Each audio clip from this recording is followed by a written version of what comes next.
Okay. Okay, let's make a video talking about tourniquets and how to stage them. A lot of people don't know this. A lot of people will just grab their tourniquet and pretend they know what they're doing. You need to practice with these, okay? And this one here, I think is a Chinese knockoff. I wouldn't trust this one, but I brought it in just to show you. This one here is a certified CAT. Now these aren't cheap. These are 30, 35 bucks. They're expensive, but they work. There is another company called Rhino, which really do an impressive job. And I do have 4 of those on order. So let me show you how I stage them now. What it means to stage them is when you put them in your backpack, when you put them, when you're going to access that tourniquet really quick and fast. Now you have to understand when you cut an artery or something goes, I mean, you literally have seconds to get this thing on. You don't have 10 minutes, you don't have 5 minutes. You take too long putting this on, the person is dead. You really want it quickly, and then that's the problem. So understand that. When these tourniquets come, they'll come like this in the mail. You don't want to leave it in there.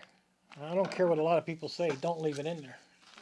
Because you want to see if it's done correctly, is what you want to do. So remove it from the packaging and throw the packaging away. Get rid of it. And this one actually comes with a whole bunch of instructions what it's telling you to do. You might want to read that. Now, let me show you this one, this little Chinese one. And do you see this problem right here? Okay. This is completely staged wrong. And I brought this one out on purpose. And it's going through here twice. You can see that. And the reason it's done wrong, it's very small. You see how small that is? I mean, I might be able to get my arm in there, but I'm not going to be able to get that around a leg. So you pull this out of your package if it's like this, and then what's going to happen is you're going to be fuddling with this thing. And that's not what you want to do. You don't want to be basically messing with it. Now, a good way of doing this, okay, so I pull it all out, is what I do. And then I'm going to run this up to here, run it back down, and I'm just folding it over and over, as you can see. When I get it to about there, I'll go into the first loop and then come around. And that's it. Now, if you pull this out, notice how big that is. Okay? Instantly, I'm at it. So, again, if I want it to be shorter at the top where the red is, I'll go a little bit longer when I'm folding this. And basically only go a little bit.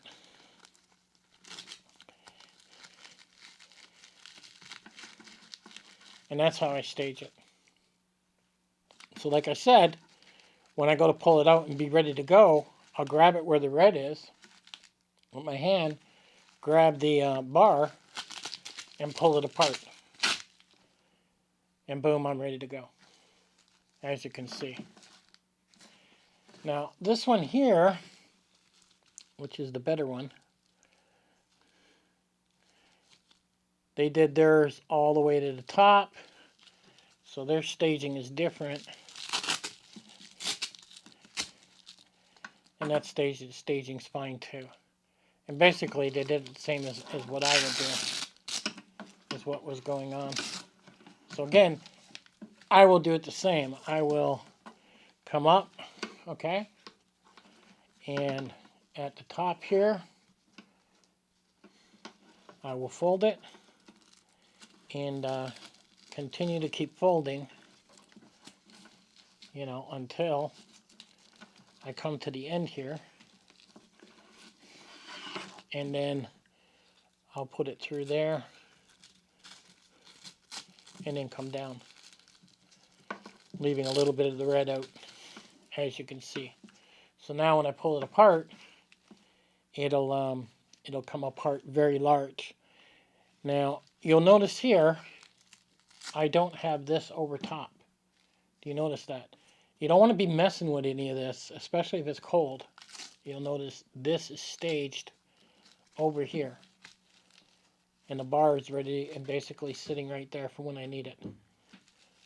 So when you stage your tourniquet, you want to make sure that you stage it so when you pull it apart, you've got basically a humongous loop in the middle that'll go over top of your leg if need be. And you want to know where that red thing is. You can see it easily, so you can grab it and maybe adjust it, pull it tight or whatever. Like I said, you have to do this quickly. 5-10 seconds. You want to be moving. You don't want to be taking your time. And everybody should carry a minimum of 2 tourniquets, not 1. You should be carrying 2. And the reason for that is if you put a tourniquet on yourself and you just can't get it tight enough, or it just seems and the bleeding is no longer squirting or coming out quickly, where now it's just kind of dripping a little bit, you can always add a second tourniquet and tighten it down more, and that might be what you need to do if you did, because you don't want to undo the first one and think, oh God, I didn't get it tight enough, and now you undo the first one and you create that squirting and that person dying quickly again. Time is of the essence. Okay, I'm actually trying to put together a kit where I'm carrying 8 tourniquets. And when I get everything put together, I'll show you how I'm doing that. But if you don't want to buy, these $30, $35 tourniquets, don't buy the Chinese garbage ones for $7 or $10. I mean, if you want, buy one to practice with, that's fine. But there is another company called Rhino, and they've tested the heck out of them. There's even videos on them. They're pretty affordable. I'll have a link in the bottom to those, because I did order some of those that are coming in. So this is how I stage mine.